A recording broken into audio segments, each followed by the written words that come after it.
Il me reste un peu de pâte feuilletée dans mon frigo. Qu'est-ce que je vais pouvoir en faire? Eh bien, je vous propose des petits palmiers pour aller avec le goûter et le thé. C'est tout simplement un régal.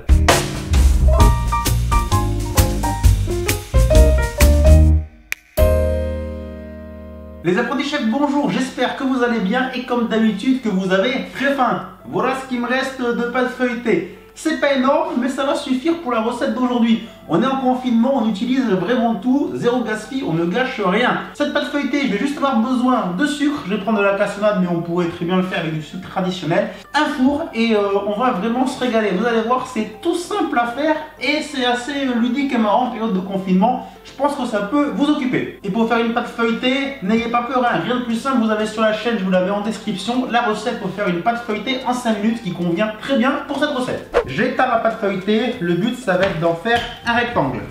Voilà mon rectangle, il n'y a pas vraiment de dimension précise, hein, mais je pense que j'ai voilà, 25-30 cm. Et ici, je sais pas, 30-35, enfin voilà, vous comprenez l'idée. Je coupe les bords pour en faire un rectangle bien net. Ça sera plus joli, plus simple, plus net à travailler. Cassonade, pure canne, mais si vous avez que du sucre, ça fera très bien l'affaire. Je saupoudre ma pâte, faut en mettre quand même pas mal, hein, c'est ça qui va caraméliser, amener le côté croustillant. Et maintenant, je vais former mes boudins, mes rouleaux. Je vais venir retrousser la pâte là, du bas vers le milieu. Et pareil, du haut vers le milieu. Pour former les petits palmiers, il faut prendre son temps, il faut y aller doucement et il n'y a pas de problème. Il faut vraiment avoir une pâte qui est bien froide. Plus la pâte est froide, là je la sors tout juste du frigo, plus elle est facile à travailler. Ça c'est vraiment important, pâte bien froide. Il y a du sucre bien partout, donc allez, je peux commencer à former les boudins.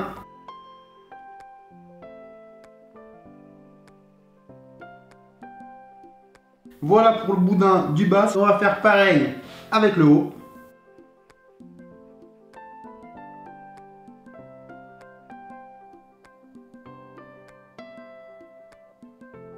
On est pas mal pour ces petits palmiers. J'ai coupé les deux bouts pour que ça soit vraiment encore plus net. Là, je fais vraiment des mini palmiers. Mais si vous voulez des palmiers plus gros, il suffit de prendre une pâte feuilletée qui va être plus large. Là, j'ai fait avec ce qui me restait. C'est pour ça que je dis que ça va vraiment être des mini palmiers. Là, la pâte, elle est encore bien froide, donc pas de problème. Si elle s'est trop réchauffée, direct, vous la remettez au frais. Il faut qu'elle soit vraiment encore froide pour qu'elle puisse être coupée facilement. Donc maintenant, je vais couper mes petits palmiers environ 1,5 cm et je les place directement sur ma plaque prête à aller au four.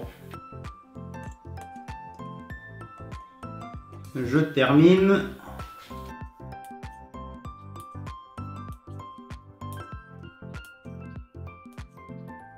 On n'oublie pas de bien les espacer, hein, parce que comme c'est une pâte feuilletée, ça va gonfler si tout se passe bien à la cuisson. C'est terminé, c'est prêt, il ne reste plus qu'à mettre la plaque au four avec les mini palmiers dessus. J'ai préchauffé le four à 180 degrés, c'est parti, ça part au four. 20 minutes later. 20 minutes après, le thé est servi juste derrière. Les petits palmiers viennent de sortir du four. J'ai vraiment fait une version mini palmier parce qu'il me restait voilà, juste un petit peu de pâte feuilletée. Si vous voulez, vous pouvez faire des palmiers plus grands, bien sûr, avec une pâte feuilletée plus épaisse. Voilà, ça c'est la technique. Après, chacun fait libre cours à son imagination. Je vais quand même en goûter un petit. Voilà, c'est bien caramélisé et tout. C'est parfait. En tout cas, on va vérifier, même si j'ai déjà fait cette recette.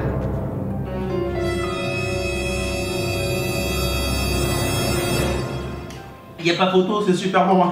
Donc vous pouvez y aller. Une pâte feuilletée, un peu de sucre.